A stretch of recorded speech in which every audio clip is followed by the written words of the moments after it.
Welcome to The Explainer. If you're a fan of the Avatar universe, grab a seat, because the landscape is about to change completely. Today we're looking at a massive, literally game-changing expansion coming to our screens in 2026 and 2027.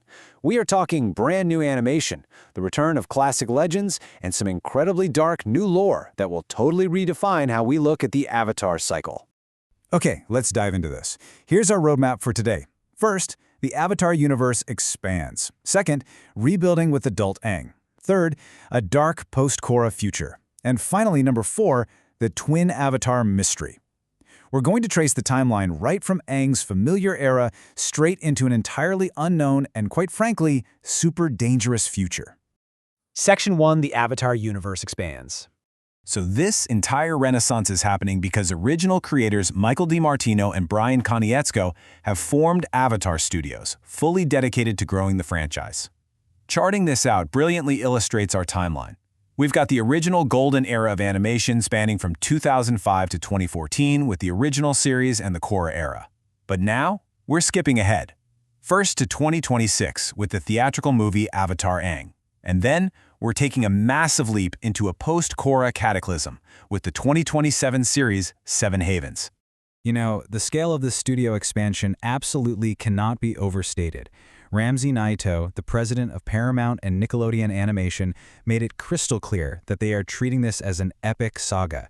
This is definitely not some quick, nostalgic cash grab. This is a richly crafted continuation driven by the original creators, backed by major animation studios, and they are building a cinematic universe, and it all kicks off with a very familiar face. Section 2. Rebuilding with adult Aang. Coming to theaters in 2026, this new animated movie features our original gang, but actually, they aren't kids anymore. They're young adults now, shouldering the massive responsibility of keeping the peace they fought so hard to secure. Now, what's really interesting here is how the legacy is being handed off to a stellar new voice cast.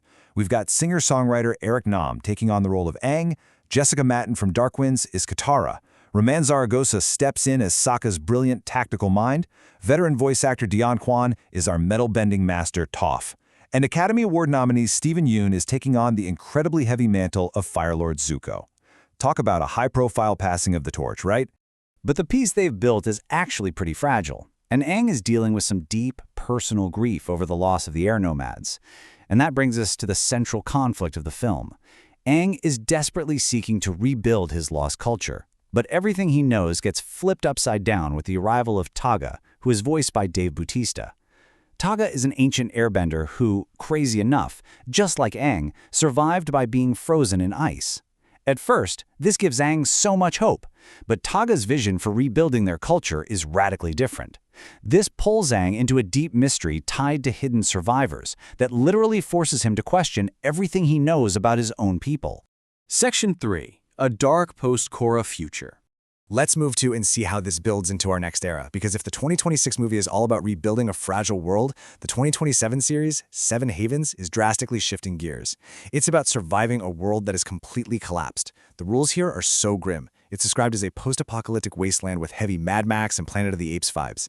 Bending? Yeah, it's not a celebrated art anymore. Benders are practically extinct. The few kids who can actually bend are taken and forced into servitude by the guards of Elora City, basically acting as a captive firefighter brigade just to protect the city from deadly outside energy storms. But perhaps the most shocking rule of this new era, the Avatar is hated. Because of some massive, unnamed cataclysm that happened during Avatar Korra's time, society totally blames the Avatar for humanity's destruction. I mean, they even have plays dedicated to spreading propaganda against her.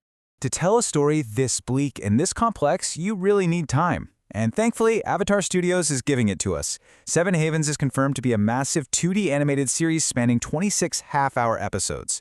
This whole shebang will be broken down into 2 massive seasons, or books, allowing the narrative plenty of room to breathe as we explore the ruins of this old world. Section 4. The twin Avatar mystery.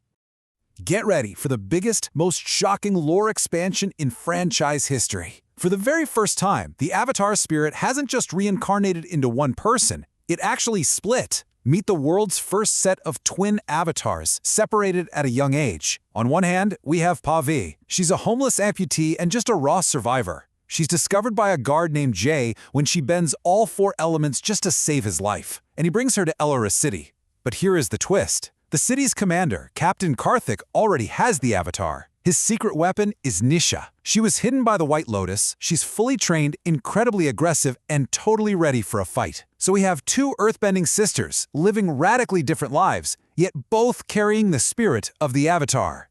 And what's super cool is that even their animal companions perfectly mirror their twin dynamic. They each have an identical cat monkey. Pavi has Geet, who is gray with white highlights, and Nisha has Ruhi, who is black with gray highlights. Also, fans of the original series are going to love this. The legendary voice actor D. Bradley Baker is returning to voice both of these amazing creatures, just exactly like he did with Appa and Momo. So the crucial point is that an upcoming energy storm is destined to hit Ellora City, which will finally reunite these twin sisters and grant them visions of their past. Alongside Jaw, they're going to have to journey out into the wasteland to uncover exactly why their spirits split and why the world fell apart in the first place. Which leaves us with the ultimate burning question heading into this massive franchise expansion. With twin avatars and a completely broken post-apocalyptic world, what in the world really happened to Avatar Korra? We're going to have to wait until 2027 to find out. Thanks so much for joining me on this explainer, and I will see you next time.